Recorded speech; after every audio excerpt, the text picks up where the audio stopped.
बताओ कहाँ डाउट है भाई, बताइए। Sir drill format question number 10 में। चलिए,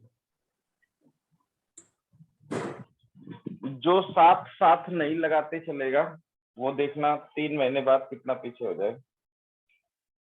ड्रिल 4 में क्वेश्चन नंबर 10। Question number 10।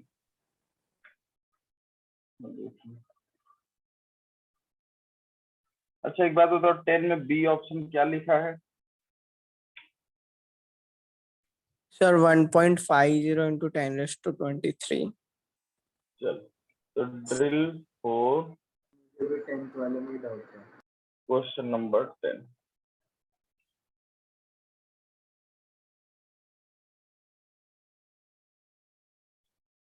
देख लो भाई, करा कि 250 ml of 250 ml of 0.5 molar KCl is diluted with 0.5 molar KCl is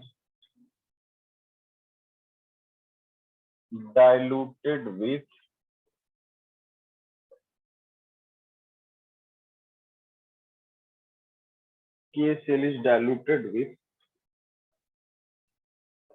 water to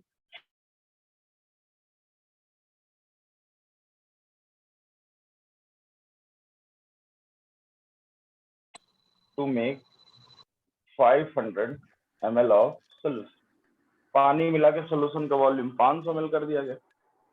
अब कह रहा है the number of chloride ions in the resulting solution are. तो रिजल्टिंग सोल्यूशन में नंबर ऑफ क्लोराइड आयंस कितने? Then find number of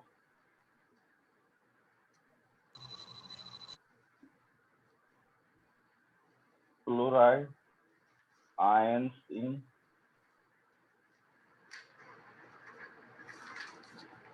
resulting solution।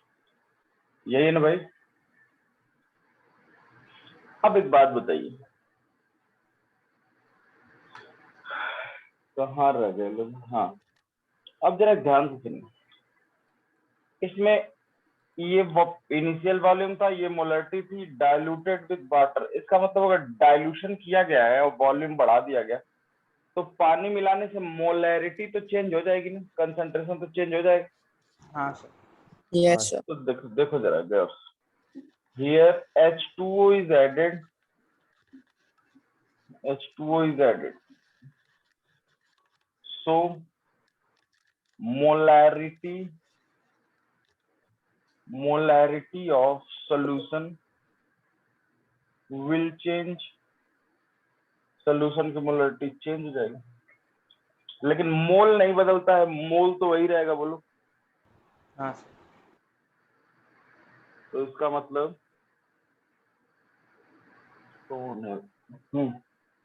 तो इसका मतलब हम ये कह सकते हैं कि M1V1 is equals to M2V2। Dilution principle लगाते हैं, बोलो भाई।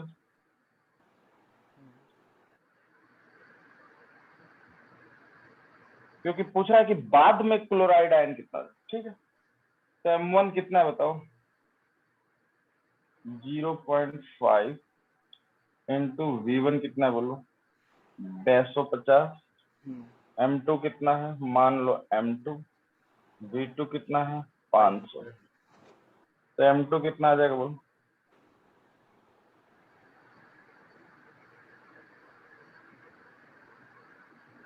0.25 upon 500। हेत बरोट साइल नित्य मानव आयुष, जितने लोग आज वीडियो ऑफ है वेटिंग रूम में डालेंगे। सर ये लीटर में लेगा होगा एमएल को। कौन सर लीटर में लो चाहे? 0.2। अरे हम कह रहे हैं कि मोल बराबर होगा तो मिली मोल भी तो बराबर ही होगा। मोलैरिटी इनटू वॉल्यूम लीटर, इसे कहते हैं मोल। तो अगर दोनों तरफ 1000 से डिवाइड करोगे तो क्या फायदा है? कोई फर्क पड़ेगा बोलो? Sir molarity into volume ml क्या होता है? मिलीमोल।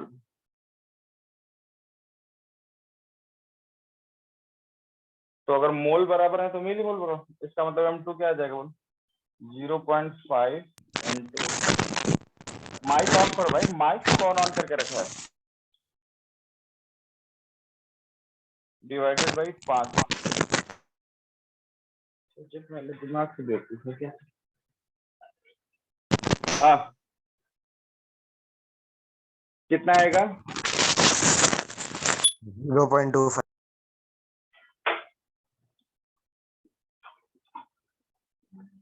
0.2।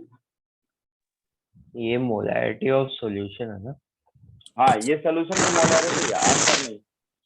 केवल माइक ऑफ रखा करो, तुम्हारी माइक से आवाज आ रही है।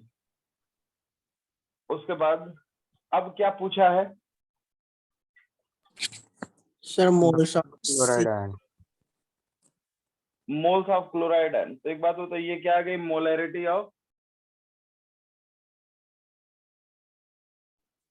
सर ये वॉल्यूम आ नहीं सर, मोलारिटी आई आफ्टर डाइल्यूशन।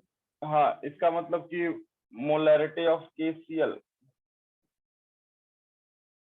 KCl की मोलैरिटी कितनी आ गई? 0.25। इसका मतलब number of moles of KCl कितना आ गया? 0.25 into 500 8,000। क्यों?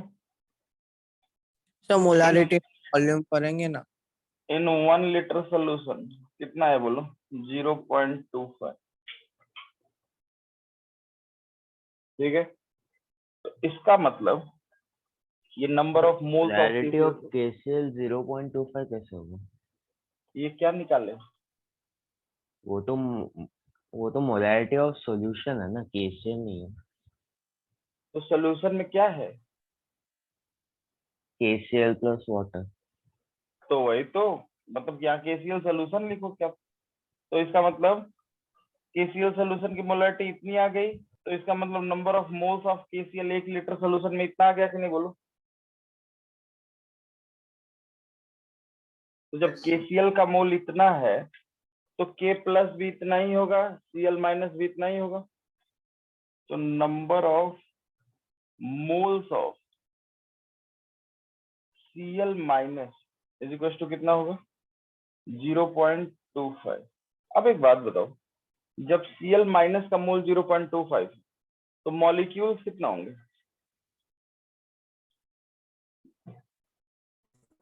0.125।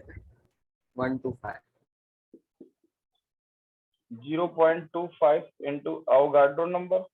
Yes sir.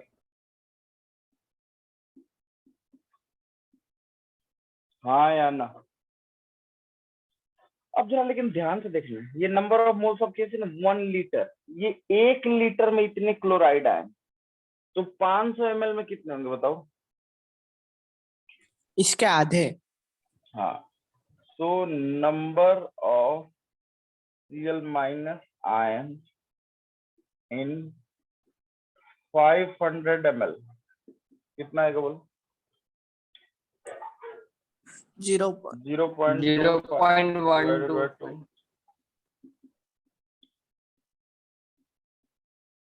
अब इसकी वैल्यू बता। सर इसकी वैल्यू तो 7.53 into 10⁻23 आ रही है। 22 22। हाँ सर, ऑप्शन मैच नहीं कर रहा। सर अगर 0.25 से मल्टीप्लाई कर दे तो डायरेक्ट तो आ रहा है 1.50, लेकिन उससे नहीं आ रहा। नीचे 2 एक्स्ट्रा है, उससे करने से नहीं आ रहा। हाँ, मतलब ये 7.5 into 10⁻23। लेकिन हाँ बिल्कुल सही है, वो आंसर में जो दिया है वो क्या किया है कि 0.25 से डायरेक्ट एवोगाड्रो नंबर मल्टीप्लाई कर दिया, यही किया है ना? वही किया। लेकिन एक बात बताओ, ये तो जो मोलैरिटी आई बाद में, मोलैरिटी इसका मतलब क्या हुआ? KCl सोल्यूशन की मोलैरिटी इतनी, फाइनल मोलैरिटी। इसका मतलब कि 1 लीटर सोल्यूशन में ना इतने मोल हैं, तो 500 ml में कितने होंगे? आधे। चलो आधे। मैंने पहले ही तुमसे पहले ही देखो इस क्वेश्चन में, क्वेश्चन नंबर 10 में एरर नोट कर लिया था। मुझे पता था कि इस क्वेश्चन में कुछ लफड़ा होगा। चलो, तो इसका क्या है आंसर? 0.75 into 10 raised to 23. 0.75 अरे इंटू 23 22 नहीं आएगा? अब यार ये कैलकुलेशन भी नहीं आ रहा है तुम लोग को। 22 आएगा ना? सर 7.52 into 10 raised to 23 वही हुआ। हाँ सर, पहले ये आपस पॉइंट पहले इस साइड आपस नहीं में जाएगा निपट लो ना? लोग। पहले वीडियो ऑन करो लोग, वीडियो ऑफ करके बात नहीं करते। और आपस में निपट के इसका आंसर बताओ फाइनल कितना आ रहा है, ताकि इस क्वेश्चन का आंसर सही कराएं तो पता चले कि कितना आएगा। 7.52 into 10 raised to 22। 7.52 into 10 raised to 22 sir. तो ये आंसर कर लीजिएगा, मतलब वही तो हुआ। 0.75 into 10 raised to 23 में क्या प्रॉब्लम? सर हम लोग पॉइंट एक side right hand side shift किया ना। हाँ तो sir right hand side shift किया तो 1 एक बढ़ गया ना। तो वही बात हुई ना, जो बालक हाँ जो सर। बालक पहले बोला था कि 0.75 into 10 raised to 23 या 7.5 into 10 raised to 22 एक ही बात हुई ना। तो इस क्वेश्चन में इसके ऊपर टिक मार के लिख लेना एरर, कोई आंसर मैच नहीं कर रहा है तो इसका आंसर चेंज करा दे। चलो और बताओ, ड्रिल 4 में और कोई? सर एक्सरसाइज में ड्रिल 4 में अब किसी को कोई नहीं पूछना है? Sir question number 2। मानव, आप वेटिंग रूम में जाने वाले हैं, मानव और कोमल। नहीं सर, बैटरी कम है इसलिए। मानव, कोमल, चैतन्य, सिद्धार्थ। हाँ सर। जो सर शिवा, सर 2 अर्पण। मिनट में चालू कर नहीं, देता ये हूँ। फालतू बकवास है। अब आखिरी दिन है आज। आस्था, सर श्लोक,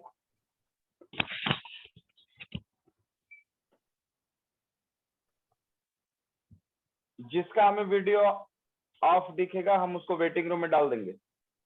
अब ये आखिरी बार कर रहे हैं बिना बताए। मेरा वीडियो ऑन था, मैं 2 डिवाइसेस से थी।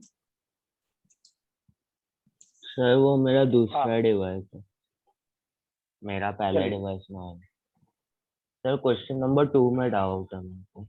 कि ड्रिल 4 के क्वेश्चन नंबर 2 में? हाँ सर। तो कल बताए तो थे, कल हाँ नहीं आए सर, तो थे। मैं घर जाके खुद से किया तो पता नहीं हो रहा था। बात ये नहीं, बात है कल बताए थे तो नोट किए थे कि नहीं, ये बताओ। हाँ नोट किया था। तो मतलब खुद से फिर कैसा? फिर खुद से नहीं हो रहा तो हमारा वाला से हो गया होगा। हाँ, पर समझा दोगे एक बार? समझा तो देंगे, लेकिन कहाँ नोट किए हो? दिखाओ इधर। रफ। हाँ रफ पे दिखाओ। एक सेकंड रुको। हाँ, क्या लिखे हो? पहली लाइन बोलो।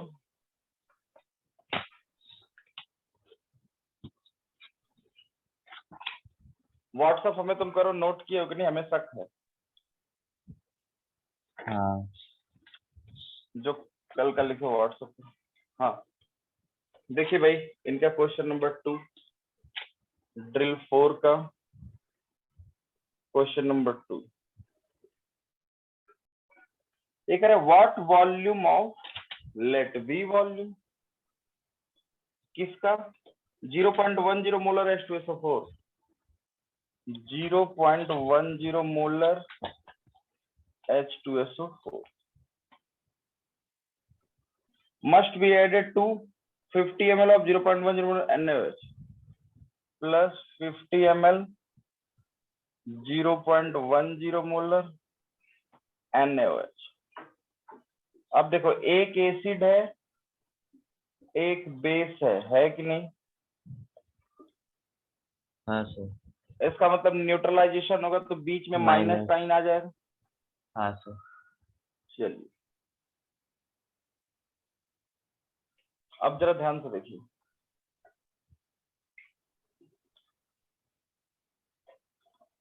इसका मतलब किसका ज्यादा आएगा, एसिड का ज्यादा आएगा या बेस का ज्यादा आएगा? कुछ आगे भी दिया है, मेक मोलरिटी ऑफ H2SO4 दे दिया है 0.050 मोलर।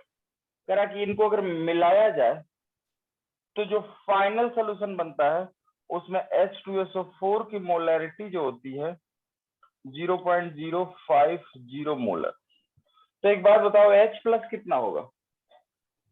H प्लस की मोलरिटी कितनी होगी?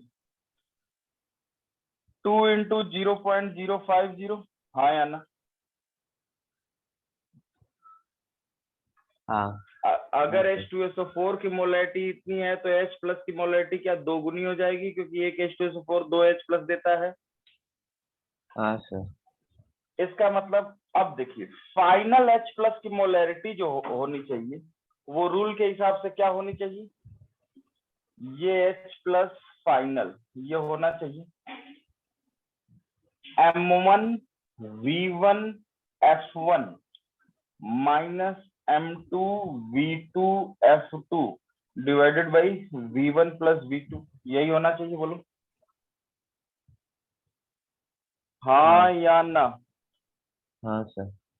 अब जरा गौर से देखो, फाइनल H प्लस की मोलरिटी आपकी कितनी आई है? 2 इंटू 50 0.050, जो भी हो वो आपका कैलकुलेशन। M1 की वैल्यू कितनी है बताइए इसमें? 0.10 इंटू हाँ। V1 V माने इंटू हम H प्लस की मोलरिटी निकाल रहे हैं ना, तो H प्लस तो इसका दोगुना 2 होगा ना, इसीलिए 2 से multiply, minus M2 0.10 into V2 50 into NaOH का तो वैलेंसी फैक्टर 1 है क्योंकि एक ही OH माइनस देगा, तो 1 हाँ divided by V1 V1 plus plus V2 50। मतलब V प्लस 50।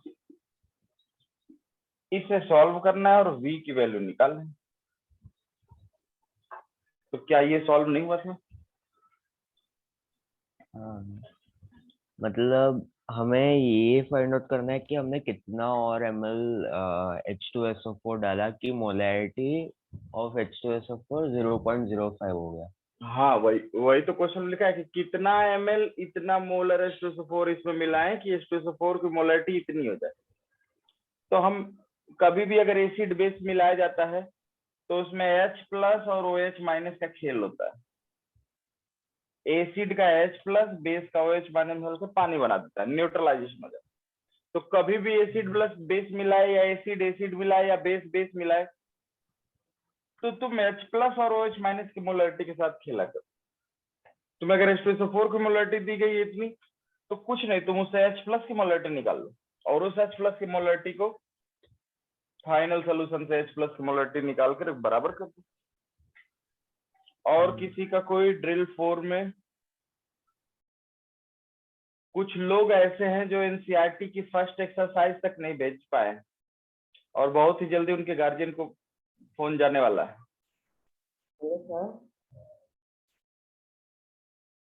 Hello sir. हाँ सर एक्चुअली मेरे पास सर वो मॉड्यूल नहीं थी तो मैंने वीवो से पिक्चर्स मांगे थे सर। सर तो मैं मुझे ड्रिल 1 2 और 3 में डाउट है सर।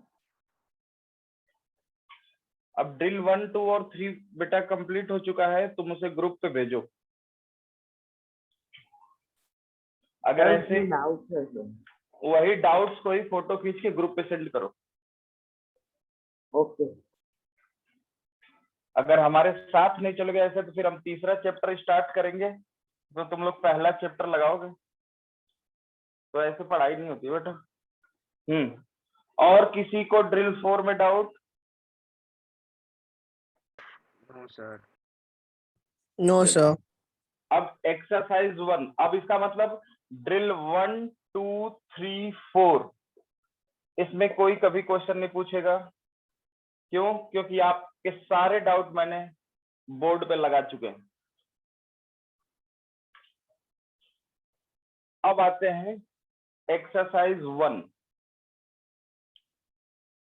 अगर इसके बाद किसी को कोई डाउट होगा ड्रिल 1 2 3 4 में, तो फोटो खींच के डाउट ग्रुप पे डालेगा।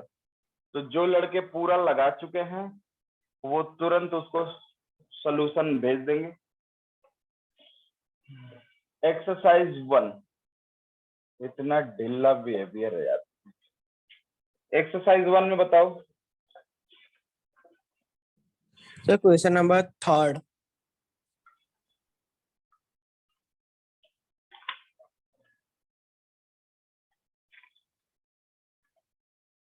Question number 3rd।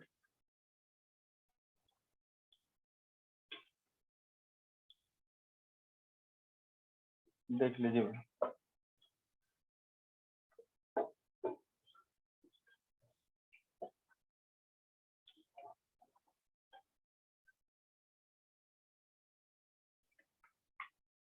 Four containers of 2 liter capacity contain 4 container हैं।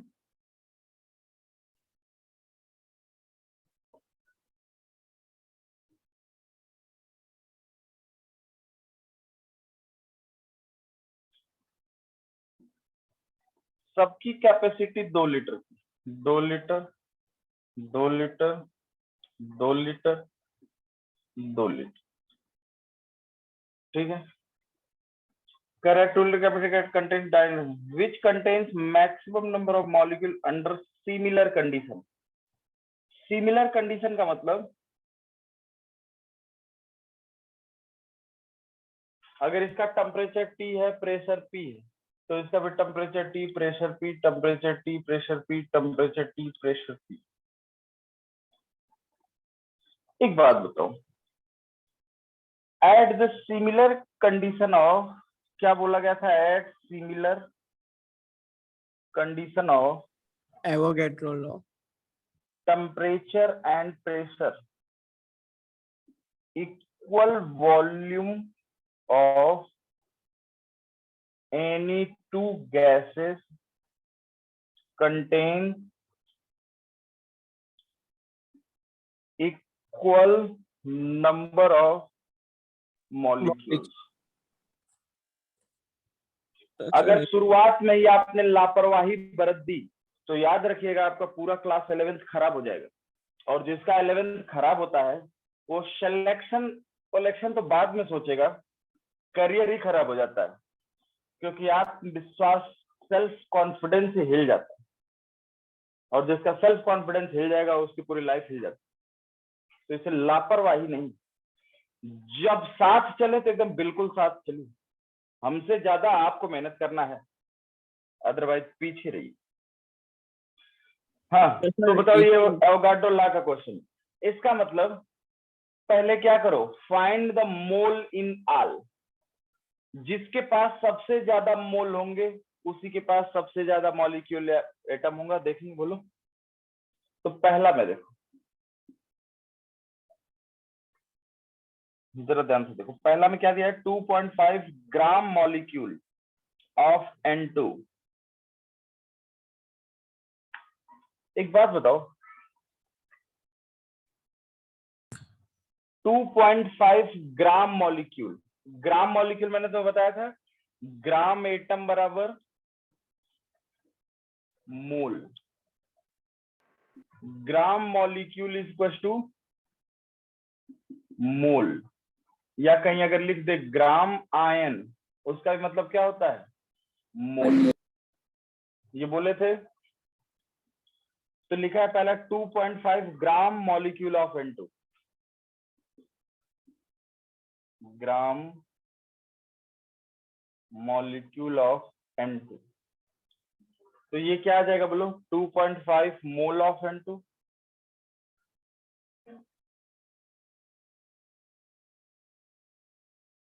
हाँ या ना? उसके बाद मतलब N2 का 2.5 मोल है। अब जरा देखो, बी दिया है 4 ग्राम एटम ऑफ नाइट्रोजन। तो बी दिया है 4 gram atom of N nitrogen N2 नहीं लिखना है। इसका मतलब क्या हुआ बताओ? 4 ग्राम एटम का मतलब 4 मोल N, और जब N का 4 मोल है तो N2 का कितना होगा? 2। 4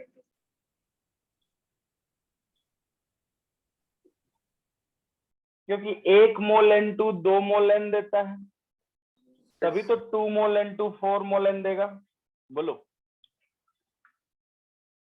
तीसरा क्या लिखा है? 3.01 into 10 power 24 N एटम। तीसरा लिखा है 3.01 into 10 power 24 N एटम। तो आपको क्या, जब नंबर ऑफ पार्टिकल दिया है तो नंबर ऑफ मोल निकालने के लिए क्या करते थे? एवोगाड्रो नंबर से डिवाइड। तो क्या आएगा बोलो? 3.01 into 10 power 24 divided by 6.023 into 10 raised to 23। तो ये कितना आ जाएगा बोलो? 5। 5। तो ये 5 मोल N आया। तो N2 कितना आएगा बोलो? 2.5 2.5 डिवाइडेड बाय 5 2.5 मोल। हाँ या ना? और 4 देखते हैं, 84 gram of die nitrogen. Sir इसमें N2 लगेगा ना, डाई नाइट्रोजन है इसलिए। हाँ, तो 84 ग्राम N2, ठीक है, 3 मोल्स होगा। Yes sir. क्या हमारी बात दिव्य से हो सकती है? Divya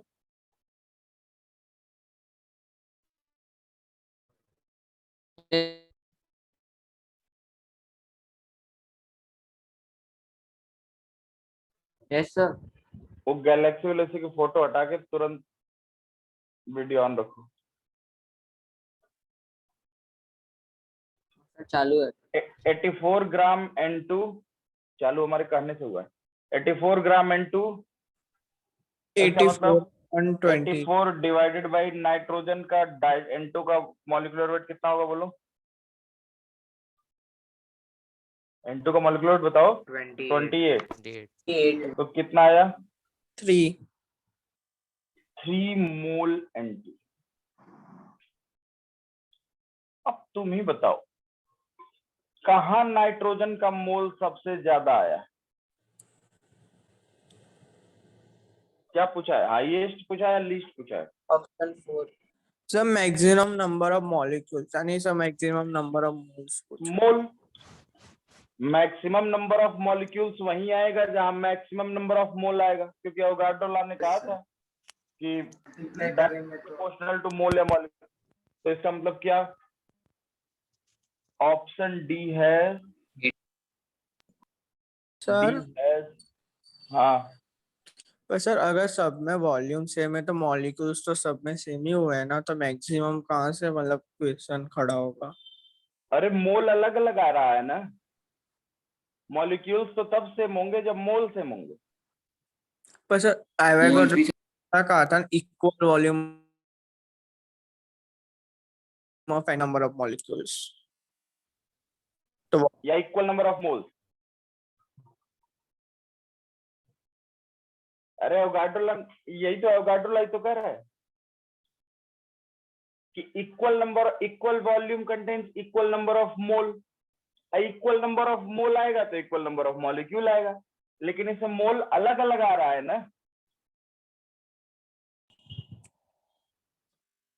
okay sir. अच्छा, तुम्हारे कहने का मतलब कि ये चारों इसमें रखे गए हैं 2 लीटर में ही। हाँ तो सबका सेम आएगा ऐसा बोल रहा तो अरे सुनो, तो चारों मॉलिक्यूल ही नहीं ना है, ये एटम रख दिया गया है। तो एवोगाड्रो लॉ क्या एटम के लिए बोलता था क्या? No sir. एवोगाड्रो लॉ ने क्या बोला था? Equal volume contain equal number of molecule. यहाँ तो एटम डाल दिया गया है, तो इक्वल कैसे आएगा मोल बोलो? तो इसका मतलब सबके मोल अलग अलग आ रहे हैं। तो इसका मतलब option maximum number of mole, जिसका मोल सबसे ज्यादा होगा so maximum number of molecules, उसका मॉलिक्यूल भी सबसे ज्यादा होगा। हाँ या ना? तो क्या आंसर दिया देखिए। और बताइए भाई, एक्सरसाइज 1 में 1 से 14 के बीच। नो सर हाँ बोलो। Sir question 7। क्वेश्चन 7, हमें किसी का कितना भी क्वेश्चन पूछे हमें कोई बताने में आपत्ति नहीं है, क्योंकि तुम एक बात बताओ, मुझे तो आता है ना, तो मुझे क्यों शर्माना, या नहीं आएगा तो मैं बोलूंगा ना तुमसे कि चलो इसको रात को सॉल्व करके भेजेंगे कल। लेकिन तुम हमारे साथ ही जब नहीं चल पाओगे तो तुम पढ़ोगे कैसे? कंट्रोवर्सी हो जाएगी ना। एक ही कार की 2 स्पीड की बात होने लगेगी, इसका मतलब वो कार चल ही नहीं पाएगी।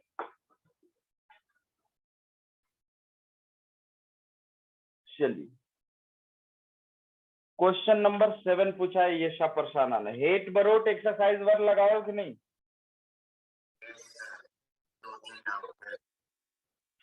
मैं देख रहा हूं कि अभी सबसे ज्यादा आपकी क्लास में मेहनत कर रहे हैं। अभी का हर चीज आ जाता है टाइम से। क्वेश्चन नंबर 7 देखिए। अभी हुए, आयुष हुए, और एक और कोई लड़का है, उसका नाम अभी देखेंगे, उस पर तो बताएंगे गूगल क्लास में। क्वेश्चन नंबर, और कुछ लड़कों ने मैंने देखा है ऐसे सॉल्व किए हैं। ड्रिल 1 में क्वेश्चन नंबर 1 का आंसर ABCD, क्वेश्चन नंबर 2 का आंसर 22.4। ये तो पीछे से आंसर देख के भी लिख सकता है कोई, ये थोड़ी भेजना है। आपने जो सॉल्व किया है, सॉल्व करते हैं ना कहीं पे, बोलो भाई कुंज, वो भेजना है। तो question number 7, 0.01 mole of iodoform, mole of iodoform. Iodoform का फॉर्मूला भी आपको दे दिया है, CH3। reacts with excess Ag powder to produce a gas, reacts with excess, इसका मतलब Ag पाउडर एक्सेस में, इसका मतलब लिमिटिंग रीजेंट कौन है बोलो? CH3 आयोड। यही है Lr।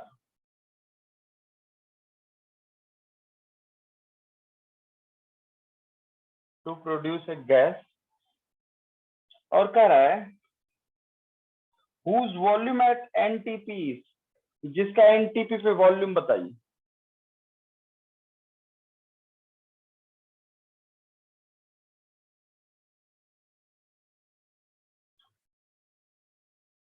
तो वो क्वेश्चन नंबर 10वां में एरर सब लोग नोट कर लिए हैं ना? हाँ सर। हाँ, और राइट आंसर भी नोट कर लिए हैं। 5वां ऑप्शन ई करके राइट आंसर लिख लीजिएगा। तो अगर जब ये चैप्टर फिनिश हो जाएगा, मैं बैठूंगा कभी ऑपरेटर के पास, तो मैं आपसे पूछूंगा कि एक बात बताओ, मोल कॉन्सेप्ट में कहीं कोई एरर मिला था क्या? तो तुम लोग बता देना, ताकि आने वाले नेक्स्ट ईयर क्लास 11 के बच्चों को वो एरर ना मिले। whose volume at NTP is, अच्छा वही पूछा है, is what। चलिए भाई देखिए, काव्या पाठक, ये लग जाएगा क्वेश्चन? हाँ सर। ये क्वेश्चन लगाई हो? देखो, अब वो जमाना नहीं है खरगोश का छुआ वाली रेस का जमाना गया। जो आदमी एकदम कसम खा करके कि आज 10 क्वेश्चन केमिस्ट्री के जरूर लगाएंगे, चाहे कुछ भी हो जाए, कितना भी टाइम लग जाए। नहीं आता है तो ऑन द स्पॉट फोटो खींच के डाउट ग्रुप पे डालो। तुम्हारी क्लास में वो क्वेश्चन किसी को तो आता होगा। अगर किसी को नहीं आएगा तो 2 घंटे बाद हम भेजेंगे लगा करके। लेकिन किसी भी कीमत पर जो आदमी 10 क्वेश्चन डेली लगाया, तो सोचो 1 साल में वो कितने क्वेश्चन लगा देगा। तुम्हारी पूरी सब्जेक्ट की मॉड्यूल उठा के फेंक दोगे, पूरी एनसीईआरटी फेंक दोगे, एक और बुक भी फेंक दोगे, तो भी 10 क्वेश्चन पर डे ज्यादा हो जाएगा। लेकिन पर डे मतलब पर डे। रामकृष्ण परमहंस से विवेकानंद ने एक बार पूछा कि कुछ ऐसी चीज बताइए जिससे हमारी आंखें बिल्कुल खुल जाए, अब कुछ भी पाने की इच्छा न रह जाए। तो उन्होंने कहा था कि जब पत्थर पे एक बूंद पानी गिरता है ना, तो वो फिसल जाता है, 2 दिन गिरेगा, 2 बूंद गिरेगा, फिसल जाएगा। पत्थर पे बारिश करा दो, कुछ नहीं होगा, फिसल जाएगा। लेकिन अगर सालों गिराओ उसी पत्थर पे एक एक बूंद पानी, तो उस पत्थर में होल हो जाता है और वो पत्थर टूट जाता है। समझे? तो उन्होंने कहा था कोई 4 काम ही करो, लेकिन वो 4 काम जिंदगी भर करो, उसके बाद देखो कुछ सालों में तुम अपने आप को दुनिया में सबसे ऊपर पाओगे। और वही उन्होंने किया था। वो 5 काम उन्होंने अपना टारगेट बनाया कि यही काम मेरी लाइफ की फर्स्ट प्रायोरिटी। उन 5 को डेली करते थे। जैसे सुबह उठना, गर्म पानी पीना, उसके बाद एक्सरसाइज करना। ये 2 चीज उन्होंने बनाया था। ये 2 चीज उन्होंने लाइफ टाइम किया। इवन जिस दिन अमेरिका गए थे उस दिन भी सुबह गर्म पानी ही पिए थे और एक्सरसाइज किए ही थे। मतलब वो उनके जेनेटिक बिहेवियर में घुस गया। तो वही सही होता है, अपनी अपनी क्षमता के हिसाब से कोई कसम खा ले कि हम 5 ही क्वेश्चन डेली लगाएंगे, लेकिन कोई ऐसा दिन नहीं होगा जिस दिन छोड़ेंगे। लगाएंगे जरूर। बात है क्वेश्चन आना ना आना एक अलग मैटर होता है, वो तो हमसे भी नहीं आएगा। लेकिन अब ऐसा कोई क्वेश्चन नहीं कि जो हमसे ना आए और हम छोड़ दें उसको कि अच्छा नहीं आया, छोड़ो, देखा जाए। नहीं आया तो हम तो अपनी पूरी प्रॉपर्टी दांव पे लगा देंगे। क्वेश्चन का आंसर आना चाहिए। तो ऐसी जिद और एटीट्यूड होता है। चलो भाई, लेकिन ये उसी को बात समझ में आती है जिसे कुछ बनना होता है, जिसे खाना होता है और सोना होता है। उसे कैसे समझ में आएगा, तुम ही बताओ। इसीलिए सब नहीं सोच पाता है, इसीलिए सबका सिलेक्शन नहीं होता है। जो सोच लेता है वो सिलेक्ट हो जाता है। तो देखो 0.01 आयोडोफॉर्म रिएक्शन तो एक्सेस ऑफ एजिबो। इसका मतलब हम समझ गए कि CH3 है, इसकी एक्सेस Ag से रिएक्शन कराई गई होगी, ये एक्सेस में लिया गया है। कोई गैस बनी होगी तो मुझे पता है वो एसिटिलीन गैस बनती है, C2H2 और प्लस AgI। समझ? अब कॉन्सेप्ट यहीं पे छिपा था कि एसिटिलीन गैस विल फॉर्म।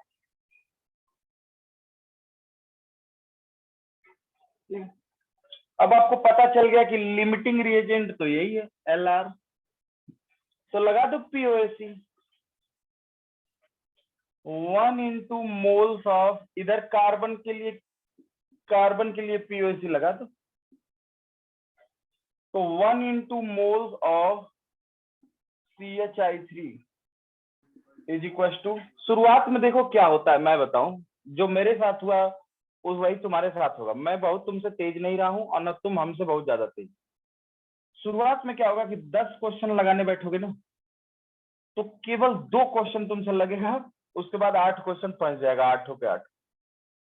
लेकिन जब ये आठों क्वेश्चन फंस गया, मान लो पहला दूसरा आ गया, तीसरा चौथा पांचवा छठा सातवां आठवां 10वां सब फंस गया। लेकिन फंसेगा तो आंसर देखोगे, यार इसका आंसर ये दिया है, मेरा तो ये आ रहा है, लग रहा है।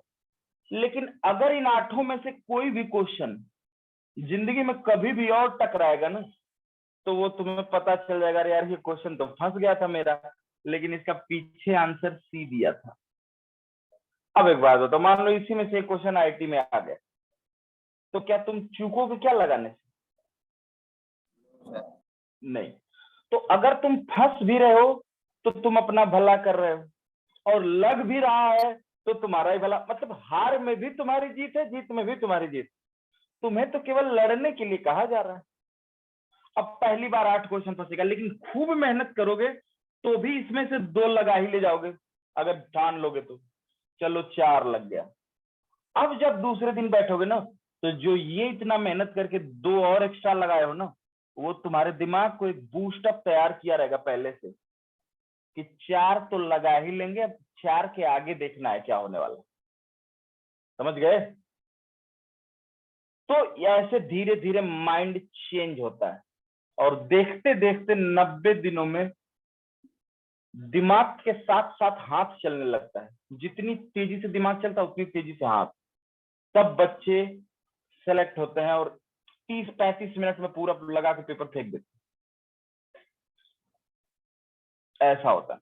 और फिर 3 महीने के अंदर जब आखिरी दिन बैठोगे तो 10 में 9 लग जाया करेंगे, वही एक पूछा करो। लेकिन इसके लिए करना पड़ता है, ऐसे ढिल्लम ढिल्लो एटीट्यूड से सिलेक्शन नहीं होता है, बस ऐसे काम चलता है। 1 into mole of CHI3 is equal to, इधर C कितना है बोल, very good, 2 into mole of C2H2। तो देखो 1 into इसका मोल कितना दिया है भाई, 0, इक्वल टू 2 into C2H2 का मोल कितना मिलेगा भाई, पता नहीं। तो मोल ऑफ C2H2 कितना आ गया बोलो, 0.00। हाँ या ना।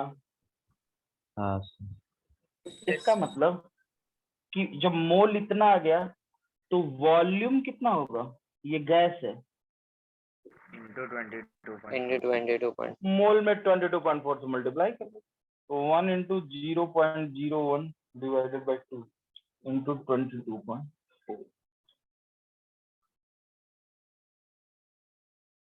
बोलो, अब जो आएगा वही आंसर। देखो कौन सा ऑप्शन आ रहा है, 112 मिलीलीटर। 0.112. कोई ऑप्शन दिया है कि नहीं ये बताओ। सर एक्चुअली मेरे को ये इक्वेशन लिखना नहीं आ रहा था, इसमें मेरे को AGI मिला, फिर पता नहीं चल रहा था कि क्या आएगा इसके बाद। कोई बात नहीं, लेकिन तुम्हें एक बात याद रख लो, सिल्वर इक्वेशन मिलता तो मैं कर लेता। एजी और हैलोजन की जो जोड़ी होती है ना, एजी और हैलोजन, जैसे AgF, AgCl, AgBr, AgI, ये एकदम बिल्कुल लैला मजनू टाइप सी होती है। जहां सिल्वर है वहां हैलोजन जाएगा ही, या तो फ्लोरीन या तो क्लोरीन या तो ब्रोमीन या तो आयोडीन। अब तुम बैलेंस अगर करते तो तुम ऐसे भी सोच सकते थे कि CHI3 है, अगर इसकी रिएक्शन हम Ag से करा रहे हैं तो एक बात तो तय है कि AgI बनेगा जरूर, सिल्वर आयोडाइड बनेगा। अब तुम कहते कि क्या 3 AgI बनाए, यहाँ 3 ले लें तो फिर CH बच जाएगा, इसका मतलब ना कुछ तो गड़बड़। फिर इसका मतलब ये नहीं करोगे, फिर इसमें 2 से मल्टीप्लाई करोगे, फिर देखोगे कि I तो 6 हो गया, फिर 6 से AgI बना दोगे। अब कहोगे हाँ अब सही है, C2H, तुरंत बैलेंस हो जाती है। मतलब सिल्वर कभी भी हैलोजन को छोड़ेगा नहीं, लेगा जरूर। क्यों? क्योंकि AgX का प्रेसिपिटेट बनता है PPT, और तुम्हें पता है प्रेसिपिटाइजेशन रिएक्शन बहुत फास्ट होती है, बड़ी तेजी से होती है, तो प्रेसिपिटेट बनाने के लिए Ag सिल्वर को लेके भागता है। समझ गए? तो कोई बात नहीं, अब पता चल गया ना, कल ही तो नहीं है IIT, पता चलना चाहिए IIT से पहले सब कुछ। चलिए आगे बताइए, और किसी को एक्सरसाइज 1 में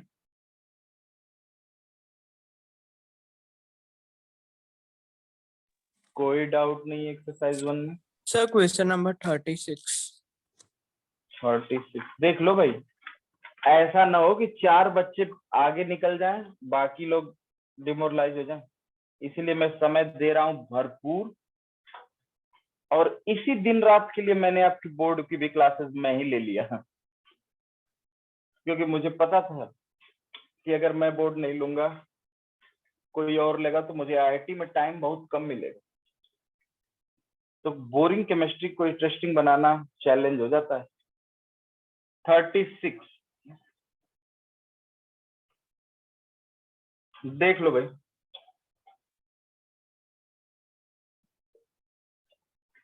क्वेश्चन नंबर 36 कर रहा है कि 2 oxide of metal M, 2 oxide of metal M के 2 ऑक्साइड contains 27.6% एंड 30% ऑक्सीजन।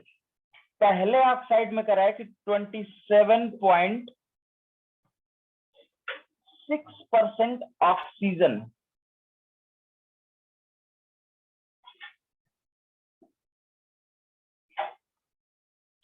और दूसरे ऑक्साइड में कह रहा है 30% ऑक्सीजन।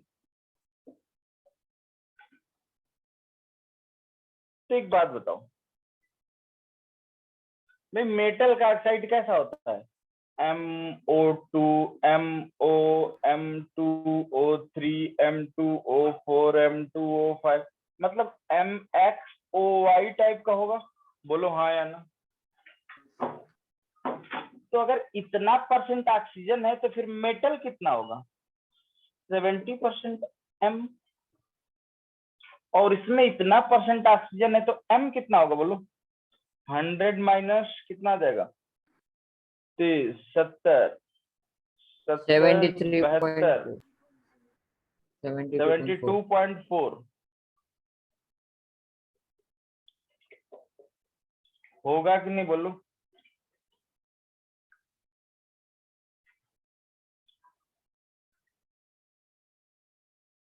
अब देखो क्या फर्स्ट ऑक्साइड का M3O4 आ रहा है फॉर्मूला। इससे इंपिरिकल फॉर्मूला निकालो। ऑक्सीजन का इतना दिया गया है, M का इतना दिया है। क्या देखो फर्स्ट का M3O4 आ रहा है? सर लेकिन मॉलिक्यूलर वेट ऑफ M चाहिए ना, तो ही निकलेगा ना।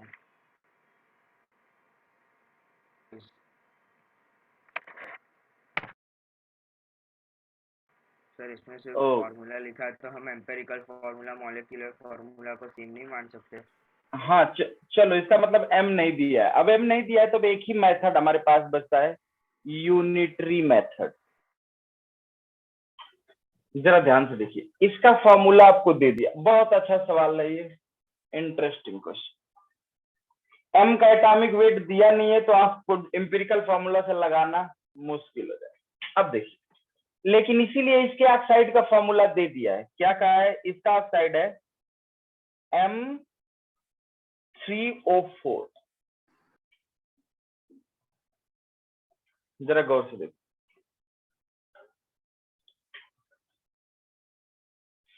अब तुम यूनिटरी मेथड से कोई लड़का इसे सोचे। देखिए, जब डाटा बहुत कम दिया होता है, कुछ जानकारी ही नहीं होती है, तो हम क्या सोचते हैं अकेले में बैठ के कि अगर एक दिन में मैं इतने पैसे बचा लूं तो 30 दिन में तो मैं इतना पैसा बचा लूंगा। यही सोचते हैं ना? बोलो, सभी दुनिया में यही सोचते हैं। इतना है ना? जरा देखो, जरा गौर से। अगर 70% 72.4, ये आंसर सही आया ना? 72.4। हाँ सर। तो अगर 72.4% M है तो उसका नंबर कितना आ रहा है? 3। बोलो, इसलिए 1% M होगा तो नंबर कितना आएगा? बोलो, 3/72.4। इसलिए अगर 70% होगा तो कितना आएगा? बोलो, 3/72.4 इंटू 70। जरा सोच समझ के इसका कैलकुलेशन करके बताओ कितना रहा। 2.9। 2.9 आ रहा है? हाँ जी। चलो, 2.9 मतलब इसको लगभग 3 मान ले। ठीक है? हाँ या ना बोलो? हाँ सर। अब जरा ऑक्सीजन का सोचते हैं।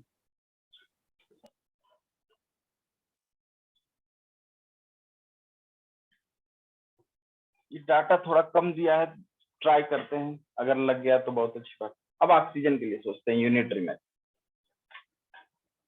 अगर 27.6% ऑक्सीजन है तो उसका नंबर आ रहा है 4।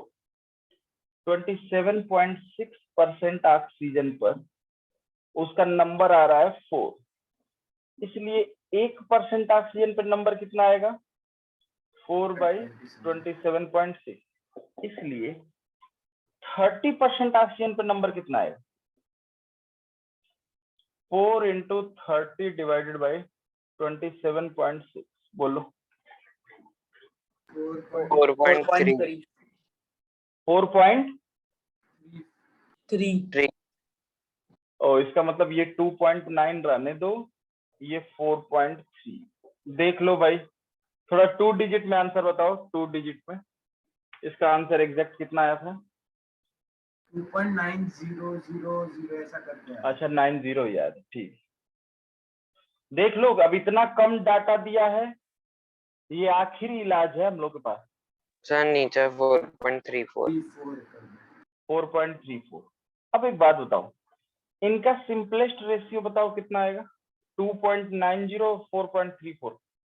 2.90 divided by 2.90 और 4.34 divided by 2.90. तो आप कैलकुलेट करके बताइए कि आप तो हमें को बता दीजिए, जो हमें बोलना चाहिए वो आप बोल 1:1.5 डिवाइडेड बाई 4.34। 1:1.5. 1:1.5 आया ना, बोलो। हाँ सर। 1:1.5 को क्या 3/2 लिख दे? हाँ सर। एक नंबर, इसका मतलब M1 आ गया और ऑक्सीजन 3/2 आ गया। इसका मतलब 2 से मल्टीप्लाई। अब बताओ, कहीं इसमें केमिस्ट्री लगी है? बोलो। तो तुमने पूछ लिया, पड़ोसी वाले को पूछे तुम्हें कितने में मिला बनाना, तो वो बोलेगा 25 ना किलो। तो तुम कहोगे 1 किलो में 10 बनाना आ गया, तो तुम कहोगे 10 बनाना का दाम 25 रुपए, इसलिए एक बनाना का दाम कितना होगा? 25/10, 2.5 रुपया। तो तुम 5 रुपए लेके दुकानदार के पास जाओगे, उसको मुंह पे मारोगे, कहोगे भैया 2 बनाना दो। उसे समझ ही नहीं आएगा तुम क्या कर रहे हो, तुम तो यूनिटरी मेथड लगा रहे हो। वो कहेगा बनाना 25 ना किलो, तुम कहेगा हम उससे मतलब ही नहीं है, तुम हमें 2 बनाना दो, 5 रुपए लो। वो नहीं समझ पाएगा, तुम खेल खेल जाओगे। तो ये कुछ इसमें कहाँ केमिस्ट्री लगी, ये तो सिंपल यूनिटरी मेथड में लगा है। अगर किसी को अभी भी नहीं समझ में आया तो बता दो। सर नहीं समझ आया। Very good. देखो, मेटल 2 ऑक्साइड बना रहा है। सुनो, अगर तुम्हारे भाई ने 20 रुपए का नोट गुम करा दिया तो तुम्हारी मम्मी ने मारा उसको 4 झापड़। तो अगर तुमने 50 रुपए का नोट गुम कराया तो तुम्हें मम्मी कितने झापड़ मारेंगी, ये पहले कैलकुलेट करके जाओगे कि नहीं घर? तो तुम्हारे भाई ने 20 रुपए का नोट गुम कराया तो उसको पड़ा 4 झापड़। तो अगर 1 रुपए का नोट गुम कराता तो कितने झापड़ पड़ते? 4/20। तो अगर, अरे भाई चपाट झापड़ एक ही बात। तो अगर 50 रुपए का नोट गुम होता तो 4/20 इंटू 50, इतने झापड़ तुम्हें पड़ेंगे। तो मैं कहा यार, इसमें कहाँ साइंस है? हम कह रहे हैं कि मेटल ने 2 ऑक्साइड बना रहा है, ठीक है 2 ऑक्साइड बनाने तो 5 ऑक्साइड बनाए। नाइट्रोजन तो 10 ऑक्साइड बनाता है। अब अगर ऑक्सीजन इतना परसेंट है, 27.6% है, तो नंबर ऑफ ऑक्सीजन 4 है। तो अगर ऑक्सीजन 30% होगा तो नंबर ऑफ ऑक्सीजन नहीं निकाल लेंगे, 4.3। अगर मेटल 72.4% है तो नंबर ऑफ मेटल कितना है? 3। तो अगर मेटल 70% होगा तो नंबर ऑफ मेटल नहीं निकाल लेंगे, बोलो। अब आप अगर ये झापड़ भी कैलकुलेट करके घर पे नहीं जाओगे तो फिर खाओ, लात खाओ गार्जियन, फिर डंडे से भी मार खाओगे। ऐसे तो बोल सकते हो ना उनको कि आप हमें इतना क्यों मार रही हैं। आपको हम कैलकुलेशन समझाते हैं। 20 रुपए खोया था तो 4 झापड़ मारा, तो 50 रुपए में इतना ही झापड़ आना चाहिए। 10 झापड़। हाँ, जो भी आए 10 झापड़। हाँ, तो अगर 11 मारे तो उनका गलती है, फिर पकड़ लो, तुरंत कोट कर दो कि यहाँ आपने गलत कर दिया। इसीलिए कहा जाता है ना कि बेसिक मैथमेटिक्स, प्लूटो ने कहा था कि जिसको धरती पे बेसिक मैथमेटिक्स नहीं आती वो जिंदगी बहुत प्रॉब्लम में गुजरेगी। हाँ बोलो। अभी हमने 70% का निकाल लिया, फिर 30% का निकाल लिया, उसके बाद क्या किया था? उसके बाद हमने कहा कि यहाँ पे नंबर ऑफ m इतना आ गया और यहाँ पे नंबर ऑफ o इतना आ गया, तो अब m/o का सिंपलेस्ट रेशियो तो निकालना चाहिए। हाँ ठीक है। मतलब कुल मिला के ऐसा समझो कि हम लोग कोई वो बंधे हुए नहीं है कि अगर किसी ने एटॉमिक वेट नहीं दिया तो हम लोग क्वेश्चन लगाना छोड़ दें। बचपन का मेथड लगाएंगे, यूनिटरी मैथ क्लास 6 से तो पढ़ते आ रहे हैं। सर एक बोलो मिनट भाई। नोट कर लूं। अरे क्वेश्चन तो मिटाए। हाँ। और एक्सरसाइज 1 में किसी का कोई डाउट?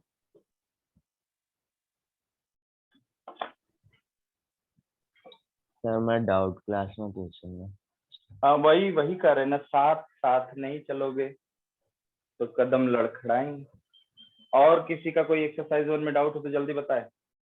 नो सर, आज सबमिट कर देंगे। चलो तो हम लोग कहाँ थे? आया कोई दिक्कत नहीं, आप बीच बीच में हमसे 15-20 मिनट आधा घंटा लेके पूछिए। डाउट क्लास में सभी लोग हैं, जिसके जिसके डाउट हो, जो लगाता हो वो जब जब भी डाउट क्लास आए तो एकदम मधुमक्खी के तरीके आ जाएगी। अगर सभी लोगों के कम से कम 4 डाउट, देखिए जो डाउट होता है ना वो बेसिकली कॉमन होते हैं। अगर कोई क्वेश्चन आयुष को फंसा रहा है तो वो हर्षन को भी फंसाएगा जरूर। तो डाउट जो होते हैं वो कॉमन ही होते हैं। वो मुझे पहले से पता है कि आप कौन कौन क्वेश्चन पूछेंगे, लेकिन मैं ये नहीं बताऊंगा।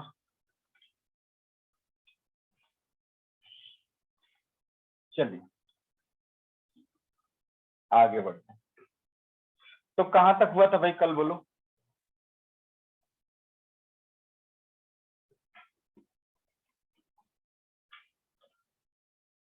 उसमें गैस डाली गई थी, तो ए रे अ बीम वेर ऑब्जर्व, बोलो ये लिखने वाले थे। अ बीम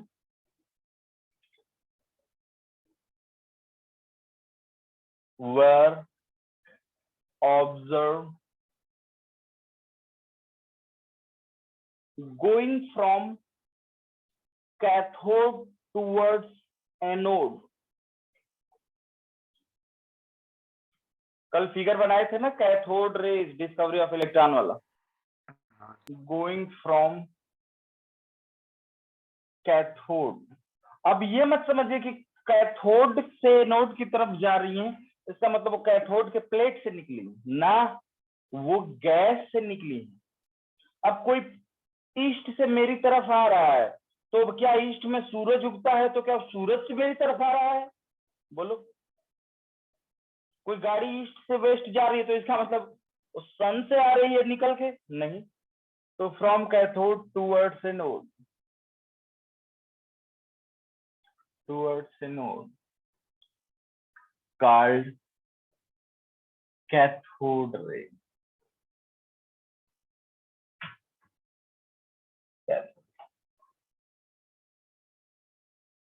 दूसरा पॉइंट आप लिखिए, these cathode rays are generated by ionization of gas। ये आयोनाइजेशन ऑफ गैस से जनरेट हुई थी। these cathode rays are generated by ionization of gas। ये गैस के आयोनाइजेशन जनरेट हुई। चलिए दूसरा बात कि जब थॉमसन ने कैथोड रे के सामने एक लाइट व्हील रख दिया,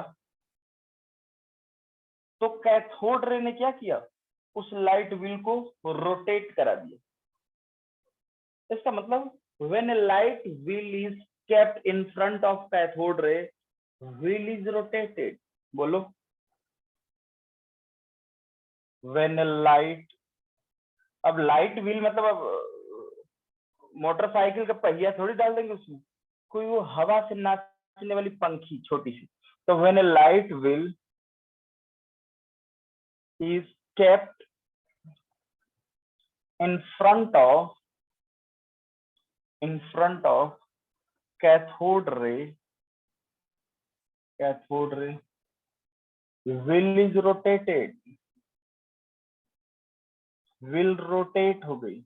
इट मीन्स इसका मतलब यह हुआ कि कैथोड रेज हैव मोमेंटम। बोलो, अगर आप किसी को झापड़ मार दे रहे हो, उसके सर से खून निकल जाए, फट गया उसका माथा, इसका मतलब आपके हाथ में बहुत तगड़ा मोमेंटम है, इस हाथ से दीवार तोड़िए घर की। तो कैथोड रेज हैव मोमेंटम। और मोमेंटम की बेसिक डिफिनीशन क्या होती है? मोमेंटम किसे बोलते हैं? मास into velocity। जैसे तुम्हें देखो कर रहे हैं, जैसे एक ट्रेन आ रही हो, इधर से ट्रेन और इधर से एक ऑटो आ रहा हो, और दोनों में टक्कर हो, तो पता है ये टक्कर कैसा होगा? ऑटो उड़ जाएगा ऊपर की तरफ। ऐसा नहीं कि ऑटो इधर बहुत कम है, बहुत कम है, क्योंकि इसका मास बहुत कम है। विद रिस्पेक्ट, जबकि दोनों सेम स्पीड से आ रहे हो, ऑटो भी टर करके आ रहा हो, ये भी स्पीड फिर दोनों भी नहीं होगा क्योंकि मास भी इसका ऑटो उड़ कम है। जाएगा। क्योंकि ये ट्रेन मोमेंटम जो देगी ना, ये मास इनटू वेलोसिटी, इतना ज्यादा मास है कि हल्का भी टकराएगी तो ये उड़ जाएंगे। तो अगर कोई चीज मोमेंटम रखती है, इसका मतलब इट हैज मास। इसका मतलब उन्होंने कहा ये कोई पार्टिकल है जो गैस से निकल रहा। बोलो हाँ या ना। उसके बाद cathode rays are deviated in electric and sir ये मैग्नेटिक। आपने सर क्या लिखा है? When a light wheel, wheel नहीं देखे हो? व्हील मतलब पहिया, यही स्पेलिंग होती है, स्पेलिंग तो गलत नहीं लिख दिया। नहीं सही है सर। 100 नींबू की शक्तियों वाला नया व्हील, वहीं से तो स्पेलिंग याद आई थी। चलो भाई, ऐसा परेशान ना बोलो। अब देखो एकदम बुकिश लैंग्वेज नहीं, ऐसे लिख दोगे तो कोई काट देगा क्या? बोलो, बोर्ड में ऐसे लिखा गया कि कैथोड रेज को समझाइए, कोई काट देगा? समझ जाएगा कि लड़का बहुत तेज है। कहीं पे नहीं काटेगा। आईआईटी में गई थोड़ी पूछेगा कि चक्का बनाओ। उससे क्या मतलब है? जो आईआईटी में आएगा वो अलग से बता देंगे, एक ही चीज से आईआईटी में पूछती है, वो याद रहे। दूसरा पॉइंट समझो। हाँ, और क्या बोलते थे? हाँ, कैथोड रेज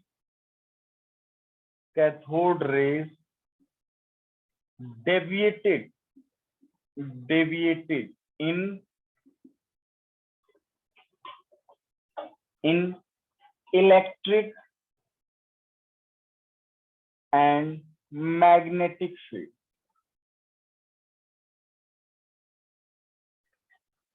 मतलब जैसे ये कैथोड रे जा रही और तुमने ट्यूब के बाहर कोई इलेक्ट्रिक फील्ड लगा दिया प्लस माइनस, तो पता है ये कैथोड रे इसी में मुड़ जाएगी ऐसे।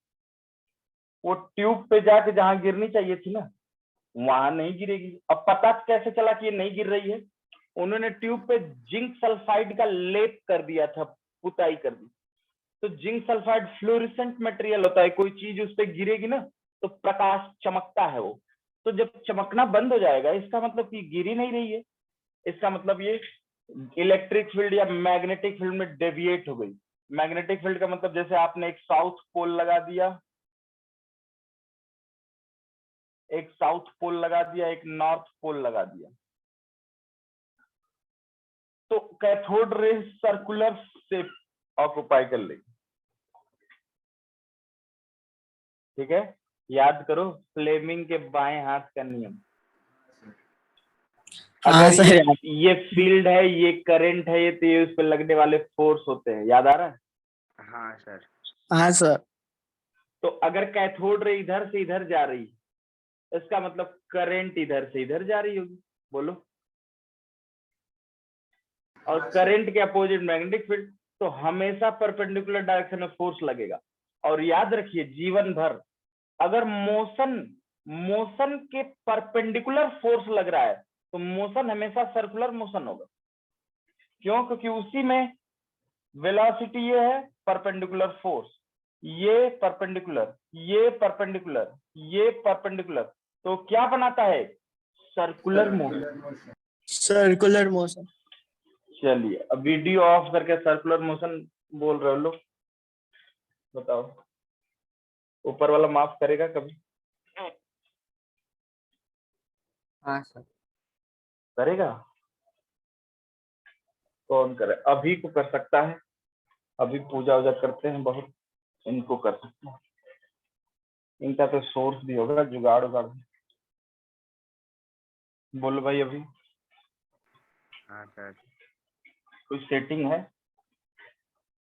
हाँ तो सर। मेरा एक छोटा सा काम करवा देती? क्या सर? बहुत ज्यादा।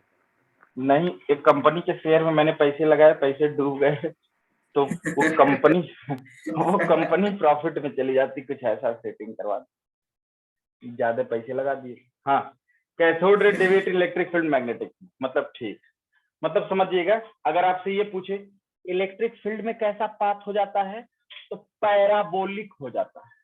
मैग्नेटिक फील्ड में कैसा कैथोड रे का पाथ हो जाता है? सर्कुलर। तो इसमें पैराबोलिक पाथ हो जाता है।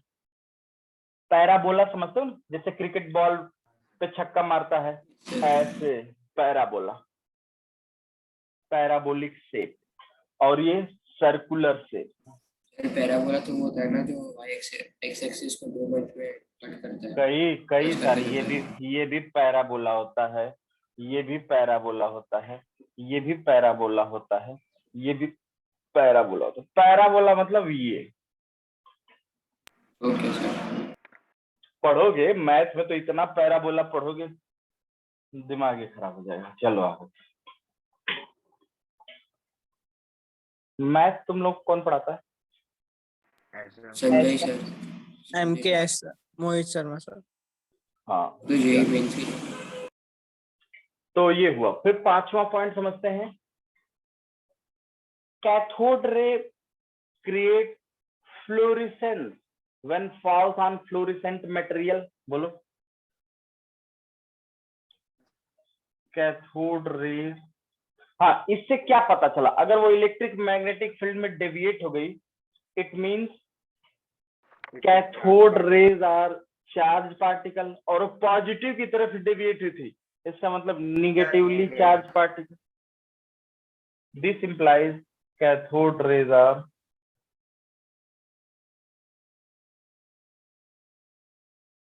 निगेटिवली। अब देखिए, निगेटिवली को ऐसे लिख देंगे तो आप ये मत पूछेगा ये क्या लिखा हो। निगेटिवली बोलो,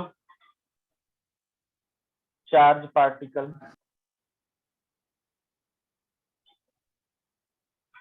देखिए, हमें इस बात से नहीं आपत्ति है, आप लाइए क्वेश्चन मॉड्यूल पूरा लगा करके, फिर कहीं के भी क्वेश्चन लाइए, हमें फंसाइए। दुनिया में सब कोई शर्मा सकता है, हम नहीं शर्माएंगे, क्योंकि हम टीचर अपने आप को मानते ही नहीं है, हम लर्नर ही मानते। मेरी प्रोफाइल भी बनी है तो मैं लर्नर ही लिखा हूँ, Mrityunjay Dubey chemistry learner, not chemistry teacher. Teacher तो जिस दिन मरना होगा उस दिन होंगे, ज्ञान उसी दिन मिलता है। चलो यार, नेक्स्ट। सर वो डायग्राम अच्छे से बनाओगे इलेक्ट्रिक फील्ड का? समझ नहीं आ रहा क्या अरे करना है। क्या बात कर रहे हैं यार, ये एक फील्ड लगा दो, यहाँ पॉजिटिव प्लस प्लेट कर दो और यहाँ निगेटिव प्लेट कर दो, और ये कैथोड रे आ रही, तो इस फील्ड में आते ही तुरंत इधर की तरफ मुड़ जाए। समझ गए?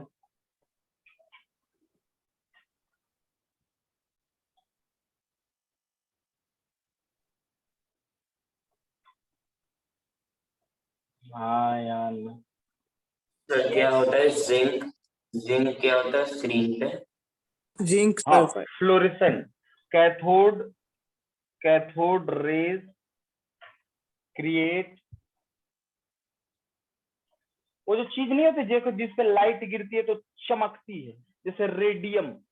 तुमने देखा होगा बचपन में जब तुम मम्मी चिल्ला के घड़ी खरीदो रात को चमकने वाली, तो रेडियम की वॉच आती थी, अंदर रेडियम लगा होता था, तो जब लाइट बुझा दो तो रेडियम चमकने लगता है। बोलो, तो फ्लोरेसेंट मटेरियल का मतलब होता है जिन पे लाइट गिरे तो वो चमकने लगे, मतलब जो चमक पैदा करें कुछ गिरने पर। तो कैथोड रे क्रिएट फ्लोरेसेंस। जब फ्लो क्या स्पेलिंग होती है बोलो, अभी बोलो, फ्लोरेसेंस की स्पेलिंग क्या होती है? FLORESCENT।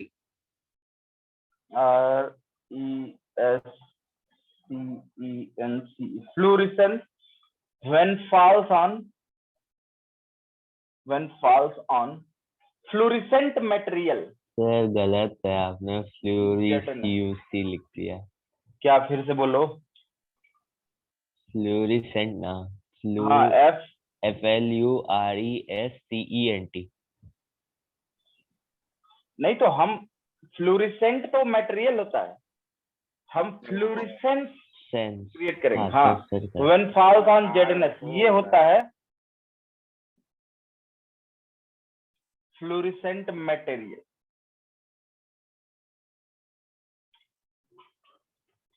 सर FLUO नहीं आएगा? अरे यार UO लिखो, क्या फर्क पड़ता है? फाइजर को तो पी फाइजर लिखा रहता है, वैक्सीन। अब तुम मुझसे पूछने जाते हो कि तुम इसको पी फाइजर कहना पढ़ते हो, फाइजर क्यों पढ़ते हो? पी साइलेंट ही करना था तो लगाए क्यों? क्या फर्क पड़ता है? तुम लोग कैसे साइंटिस्ट हो? अपना तर्क देना चाहिए। FELUO और सर जिंक सल्फेट है ना? जिंक सल्फाइड है। जिंक सल्फेट तो ये होता है ZnSO4, ये सल्फाइड है। देखो S पे 2- इसको बोलते हैं सल्फाइड, SO3 2- से बोलते हैं सल्फाइड, ट और SO4 2- से बोलते हैं सल्फेट। Sulphide, sulphite, sulphate. बोलो।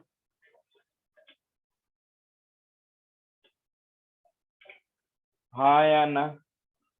हाँ सर। हाँ हाँ सर। सर ये हाँ। फ्लोरेसेंस क्या है, वापस समझाओ। चमक,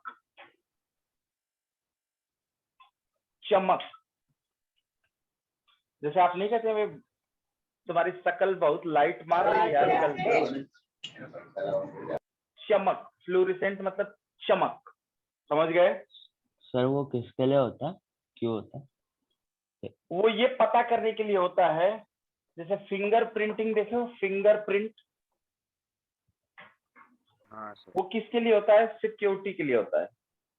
तो वैसे फ्लोरेसेंट ये पता करने के लिए होता है कि अगर कोई चीज गिरेगी यहाँ पर, पार्टिकल, और उस पार्टिकल को हम देख नहीं पा रहे हैं, जैसे ऐसे समझो कोरोना ऐसे आ रहा है और अगर तुम्हें दिखाई दे दे कि हवा में से उड़ के आ रहा है, मेरी नाक में घुसने ही वाला है, तो तुरंत हाथ से ऐसे मार दोगे नहीं? हट, बोलो। हाँ सर। तो फ्लोरेसेंट मटेरियल इसलिए बनाए जाते हैं कि ताकि अगर यहाँ कोई चीज गिर रही है स्क्रीन पे और वो दिखाई ना दे रही हो कि गिर रही है कि नहीं, वो पार्टिकल इनविजिबल स्मॉल साइज के हो, लेकिन उनके पास वेलोसिटी मोमेंटम हो, तो फिर हम क्या करेंगे? पता लगा लेंगे। जैसे हवा चलती है तो देखते नहीं हो खेतों में वो झंडे लगाए रहते हैं, ताकि उन झंडों को देख के पता चल जाए हवा किधर से किधर चल रही है। अब हवा दिखाई तो नहीं देती है लेकिन चलती तो रहती है, बोलो। गैस है। अच्छा, सबसे इंपॉर्टेंट बात, cathode rays were nothing, these were electron. Cathode ray कुछ और नहीं थे, इलेक्ट्रॉन ही थे। समझ गए? हाँ सर। Cathode rays were nothing, these was या these were लिखो इलेक्ट्रॉन्स। कैथोड रे ही असल में इलेक्ट्रॉन। बोलो हाँ या नहीं?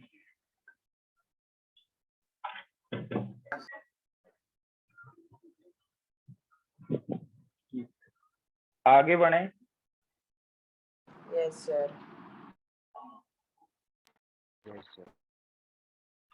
अच्छा, जो सबसे इंपॉर्टेंट बात होती है वो ये होती है कैथोड रे की, the value of of E by M। E by M का मतलब समझ रहे हो, charge by mass. For cathode ray,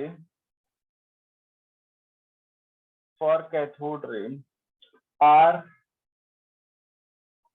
क्या is a universal constant।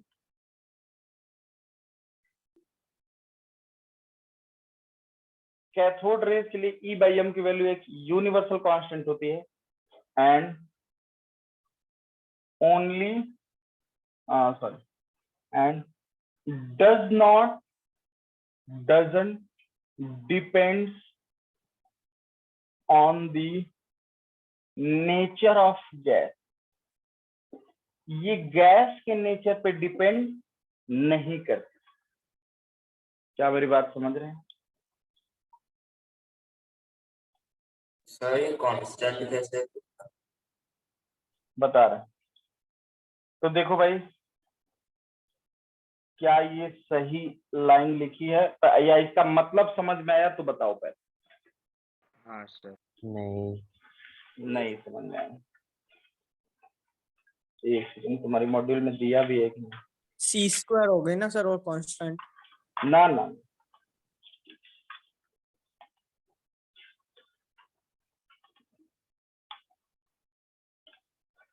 इसकी वैल्यू देखो बालक कितनी दी गई है।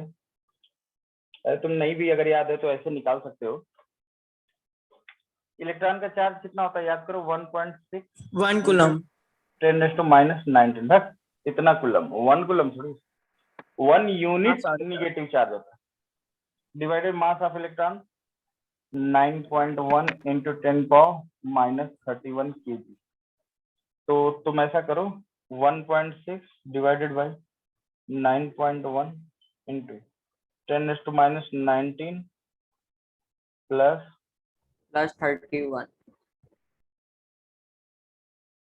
31। अब इसकी वैल्यू बताओ कितना आ रहा है। इसको 16 कर, 175। इसको 16 बाई 9.1 into 10⁻11। अब इसकी वैल्यू बताओ 16.9.1 की। 0.17। 0.17 की 1.7। 0.62। अबे 9 एकम 9 अंजा 9 1 तो जाएगा ना। 1.7। 1.75। हाँ, तो इसका मतलब ये कैथोड रे के लिए E by M की जो वैल्यू आती है वो 1.75 into 10⁻11 कूलम पर केजी। ये एक यूनिवर्सल कांस्टेंट होता है, यूनिवर्सल कांस्टेंट, ये बदलता नहीं। सर हमने जो 9.1 into 10⁻⁻⁰ क्या है? वो मास था इलेक्ट्रॉन का, लेकिन इन्होंने वैसे नहीं निकाला था, वो तो हम रखने के लिए बताते।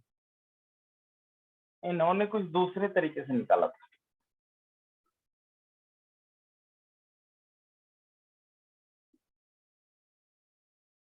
इसका मतलब देखो, मेरी बात को समझो।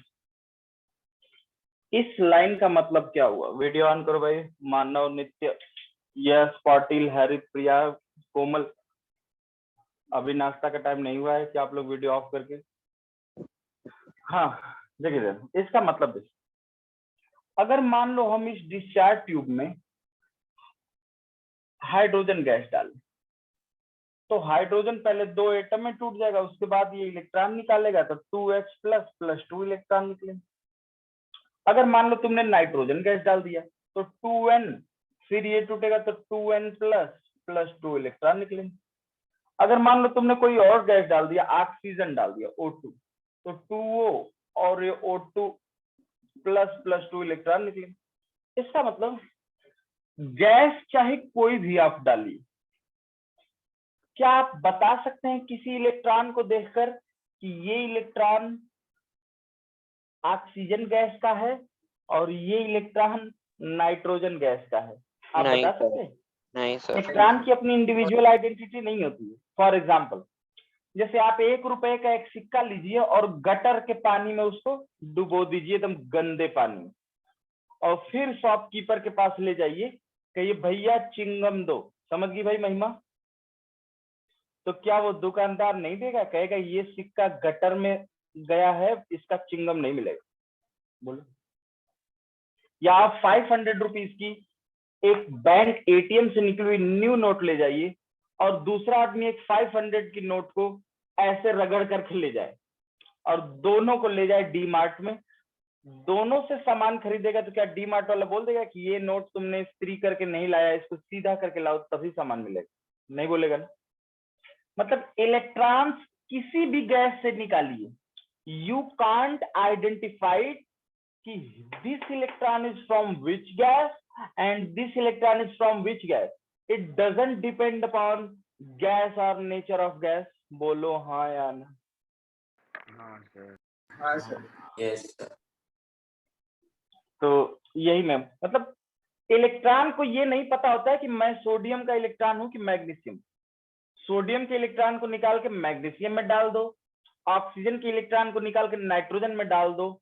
जैसे तुमने मुझे अगर 100 रुपए रेंट दिए, मतलब बारो उधार दी, तो क्या जब मैं तुम्हें 100 रुपए लौटाऊंगा उधार, तो तुम क्या वही कहते हो क्या कि मुझे वही वाली नोट चाहिए जो मैंने दिया था, उस नोट का नंबर ये था 19067, मुझे तो वही नोट चाहिए? अरे यार, तो फिर वो नोट हम कहाँ से लाएंगे? वो तो पता नहीं किस शहर में घूम रहा होगा, किसके पास घूम रहा होगा। आपको 100 रुपीज चाहिए, नंबर नहीं वही चाहिए। तो वैसे ही कैथोड रे क्या थे? ये इलेक्ट्रॉन थे। तो इलेक्ट्रॉन को गैस से क्या मतलब है? कोई भी गैस डालो इलेक्ट्रॉन तो सेम निकलेगा ना? बोलो हाँ यार। Yes sir. इसी चीज को मैं बोल रहा था। तो क्या आप इसको प्रूफ कर सकते हैं कि जे थॉमसन ने ये वैल्यू लाई कैसे थी? ई बाई एम कैसे उन्होंने कहा कि ये तो कांस्टेंट है, गैस पे डिपेंड ही नहीं करता। ये जा रहा है कैथोड रे, यहाँ इलेक्ट्रिक फील्ड लगा दी गई, ये प्लस ये माइनस, तो ये ऐसे डेविएट हो गया। बोलो हाँ या ना? अब इसको जाके गिरना चाहिए यहाँ, ये इतना डेविएट हो गया। तो क्या आपको पता है कि किसी चार्ज पर लगने वाला कूलम्बियन फोर्स जो ई इलेक्ट्रिक फील्ड में रखा गया हो, Q इंटू ई होता है? हाँ सर, Q1 Q2 अपन R स्क्वायर वाली फॉर्म। हाँ, लेकिन यदि कोई भी Q चार्ज ई इलेक्ट्रिक फील्ड में रख दिया जाए तो उस पर लगने वाला फोर्स Q इंटू ई होता है। इसे कहते हैं कूलम्बियन फोर्स। ई क्या है? Electric field. बोलो। तो अगर कैथोड रे पे चार्ज क्या था? इलेक्ट्रॉन का चार्ज था, ई चार्ज था, तो इस पे ये लगा होगा फोर्स, ये इसी फोर्स से इधर मुड़ गया होगा। पढ़ोगे फिजिक्स में आओगे तो, जहां ई ये क्या है? चार्ज है, और ये क्या है? फोर्स है, इलेक्ट्रिक फील्ड। मैं समझ सकता हूं कि ये थोड़ा अटपटा लग रहा होगा, ठीक है। अच्छा, और अगर किसी चार्ज को मैग्नेटिक फील्ड में रखा दिया जाए तो क्या आपको पता है कि उसमें मैग्नेटिक फोर्स कितना काम करता है? MAG BIL into sine theta. नहीं, वो तो करंट जो बची है। चार्ज पे बायो सेवर्ट ला QVB मूविंग चार्ज। बोलो। हाँ, QVB into sine Q, theta. हाँ, तो साइन थीटा इसमें नहीं आता, IBL वाले में साइन थीटा। तो QV क्रॉस B करते हैं तो क्रॉस प्रोडक्ट में आप साइन थीटा का इस्तेमाल करते हैं। तो इसमें तो 90 डिग्री मूवमेंट ही हो रहा है, तो साइन 90 की वैल्यू तो 1 ही होगी ना? बोलो। तो EBV बोलो। QVB यही होता है ना मैग्नेटिक फोर्स? बोलो हाँ या ना? हाँ सर। अब एक बात बताओ जरा, इन दोनों को बराबर करके, अच्छा यहाँ मास तो आ नहीं रहा है, ठीक। और एक तीसरा फोर्स, जब ये ऐसे मुड़ा होगा तो इस पे इलेक्ट्रॉन पे कैथोड पे सेंट्रीपिटल फोर्स काम किया होगा। Half MV। सेंट्रीपिटल फोर्स क्या होता है भाई, जो सेंटर की तरफ काम करता है, mv²/r। बोल लो। अब इन तीनों से E/m की वैल्यू निकाल सकते हो? क्या आ रही है बताओ? पर सर हमें v तो है ना पता है। अरे v तो गायब हो जाएगा। हाँ पर सर वो 2v है ना, उसमें v² और उसमें v है। तो v को एलिमिनेट कर दीजिए। यहां से यहां और यहां को लेके देखो, E इंटू ई, इलेक्ट्रिक फील्ड को जब मैग्नेटिक फील्ड के बराबर करोगे तो ये अपनी जगह पे आ जाएगा। तो Q इंटू ई, इसकी वैल्यू ई वी के बराबर कर देंगे। बोलो, ई से ही कैंसिल कर दिया, इसका मतलब V की वैल्यू क्या आ गई? बोलो, E/b। हाँ या ना बोलो। हाँ सर समझ में आ गया। तो सर जहां V गायब नहीं आपने होगा, क्या किया, मुझे कुछ समझ नहीं आ रहा। कोई बात नहीं समझ में आया तो तुम ये याद रखो कि कैथोड रे के लिए E/m की वैल्यू हमेशा एक यूनिवर्सल कांस्टेंट होती है गैस फिल्म में। मैं जो थॉमसन ने जैसा सोचा था मैं वैसा बता रहा हूँ। तो यहाँ से आएगा E/b² इंटू r। ये अब देखो, E इलेक्ट्रिक फील्ड है, B मैग्नेटिक फील्ड है, R जो है वो radius of curvature of tube, ये ट्यूब की रेडियस है। तो ट्यूब तो चाहे कोई भी गैस डालोगे फिक्स ही है, तो ये भी कांस्टेंट, ये भी कांस्टेंट, ये भी कांस्टेंट। तो इसीलिए E/m कहीं गैस का कुछ भी नहीं आ रहा। समझ गए? बराबर नहीं दिख रहा। क्या? स्क्रीन पूरा ब्लर हो गया सर, पूरा का पूरा ब्लर हो गया। कोई बात नहीं, आप ये याद रखिए Yes, sir. E/m की वैल्यू एक यूनिवर्सल 1.75 into 10⁻11 और वो गैस पे डिपेंड नहीं नहीं करता। ठीक। बाकी जिसको एक्स्ट्रा अगर जानना होगा तो वो ये कहीं कोने में लिख लेगा, क्योंकि जब आप फिजिक्स पढ़ेंगे तो इलेक्ट्रिक फोर्स और मैग्नेटिक फोर्स जब पढ़ेंगे तो इन दोनों को बराबर करके वेलोसिटी की वैल्यू निकालेंगे, ठीक है, और फिर इन दोनों को बराबर कर देंगे, इससे E/m लाएंगे। देखो ये घूमने के लिए कहाँ सेंट्रीपिटल फोर्स,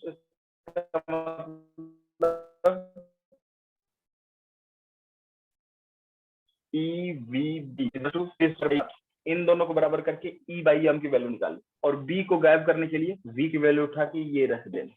तो E/m की वैल्यू सीधा E/b²/r। लेकिन फिर भी बता रहे हैं इसका आपसे कोई लेना देना नहीं है, कहीं नहीं आएगा।